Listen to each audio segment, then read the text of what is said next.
تو فمن شہد منکم الشہر فلیصم، جس کو رمضان ملے وہ روزہ رکھے۔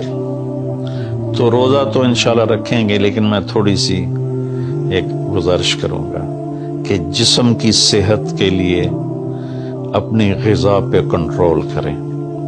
شاید کوئی یہ نہ بتائے، میں رمضان کے آداب میں یہ بات بتا رہا ہوں، سحری اتنی دبا کے نہ کھائیں کہ عصر تک اسی کے ڈکار آتے رہیں، کھٹے ڈکار آتے رہیں، اور افطاری اتنی دبا کے نہ کریں کہ پھر تراویح کے وقت پڑھاؤ کہ ہن میں کیویں پڑھاؤں، اٹھیا ہی نہیں جاندا، مجھ بن کے ڈٹھا پہ ہوندا ہے۔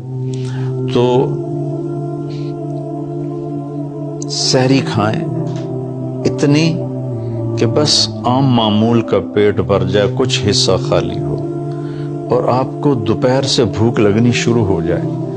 جب آپ کو دوپہر سے بھوک لگنی شروع ہوگی تو آگے 6-7 گھنٹے کا سفر ہے، اس میں پوری مشین خالی چلے گی، تو جتنے گندے مادے اور فاسد مادے جمع ہوتے ہیں وہ سارے جل جاتے ہیں۔ اچھا، رمضان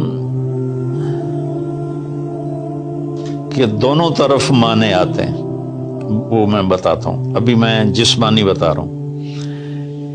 اچھا، ایک اور بھی بڑا خوبصورت رمضان کا معنی ہے۔ اللہ کے نبی نے فرمایا کہ یہ نہ کہا کرو رمضان آ گیا اور رمضان چلا گیا، کہو رمضان کا مہینہ آ گیا، رمضان کا مہینہ چلا گیا، چونکہ رمضان اللہ کا نام ہے، رمضان اللہ کا نام ہے۔ اللہ اس میں اپنے بندوں کے گناہوں کو جلا دیتا ہے، تو اس لیے یہ تفسیر رازی کی روایت بیان کر رہا ہوں، اس کی صحت اور ضعف کے بارے میں مجھے نہیں پتا۔ تو رمضان کہتے ہیں جلا دینا، جلا دینا یا جل جانا۔ تو جب آپ کا فاقہ 12 بجے سے شروع ہو جائے گا، 6-6:30 بجے تک چلے گا، تو آپ کے جسم کا ایک ایک خلیہ گرم ہو جائے گا اور اس میں سے بھاپ نکلے گی، اور آپ کے جسم کی گندگی پورے سال کی جو جمع ہے وہ جلنا شروع ہوگی۔